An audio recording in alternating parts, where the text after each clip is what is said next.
வணக்கம். இரவு நேர பிரதான செய்திகளின் ஊடாக நர்மதா சிறையில் முதலில் தலைப்புச் செய்திகள். பேருந்து நிறுத்தங்களில் தனியார் வாகனங்களை நிறுத்த தடை, காவல்துறை அதிரடி உத்தரவு. விரைவில் அமெரிக்காவின் பிரதேசமாக மாறப்போகும் கோர்முஸ் நீரிணை ட்ரம்ப் அதிரடி அறிவிப்பு. இனி விரிவான செய்திகள். பேருந்து நிறுத்தங்களை மறைக்கும் வகையிலும் இடையூறு ஏற்படுத்தும் வகையிலும் வாகனங்களை நிறுத்தும் சாரதிகளுக்கு எதிராக கடுமையான சட்ட நடவடிக்கை எடுக்குமாறு அனைத்து காவல்துறை நிலையங்களுக்கும் உத்தரவிடப்பட்டுள்ளது. பேருந்து நிறுத்தங்களில் தனியார் வாகனங்கள் நிறுத்தப்படுவதால் பேருந்துகள் வீதியின் நடுவே பயணிகளை ஏற்றவும் இறக்கவும் வேண்டிய நிலை ஏற்படுவதாக காவல்துறை தெரிவித்துள்ளது.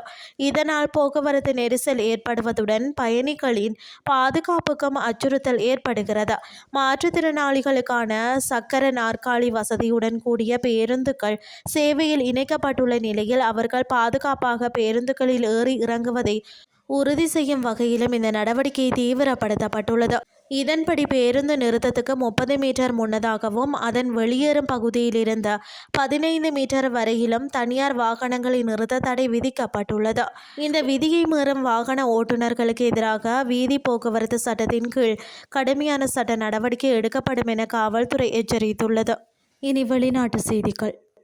ஈரானுடன் பதற்றம் அதிகரித்து வரும் நிலையில் கோர்முஸ் நீரிணையை தனது நாட்டின் பிரதேசமாக அறிவிக்கும் திட்டங்களை அமெரிக்க ஜனாதிபதி டொனால்ட் ட்ரம்ப் அறிவித்துள்ளார். வெள்ளிக்கிழமை நியூயோர்க்கில் பேசிய ட்ரம்ப் எண்ணெய், இயற்கை எரிவாயு மற்றும் உரங்களின் உலகளாவிய விநியோகத்திற்கு இன்றியமையாத இந்த முக்கிய நீர்வழியை அமெரிக்கா விரைவில் உரிமை கோரும் என்றும் ஆதரவாளர்களிடம் கூறினார்.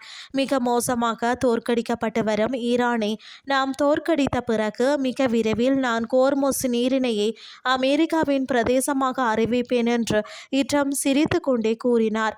பிப்ரவரி 28 முதல் தொடர்ச்சியான ஆக்கிரமிப்பு தாக்குதல்களை நடத்திய பின்னர் அமெரிக்காவும் இஸ்ரேலும் ஈரானுடன் போரில் ஈடுபட்டுள்ளன.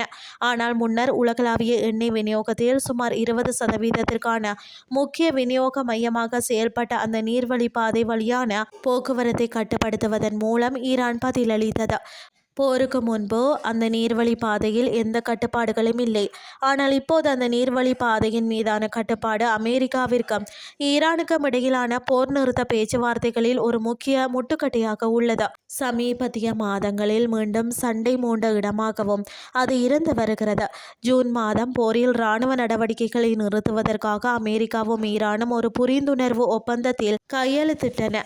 ஆனால் அந்த ஒப்பந்தத்தின் நிபந்தனைகளில் ஒன்று வர்த்தக கப்பல்கள் பாதுகாப்பாக செல்வதற்கு ஈரான் தனது சிறந்த முயற்சிகளை மேற்கொள்ள வேண்டும் என்பதாகும். பின்னர் இரு தரப்பினரும் அந்த புரிந்துணர்வு ஒப்பந்தம் மீறப்பட்டதாக கூறினர். மேலும் மாத இறுதியில் சண்டை மீண்டும் தொடங்கியது. செய்திகள் யாவும் நிறைவடைகின்றன.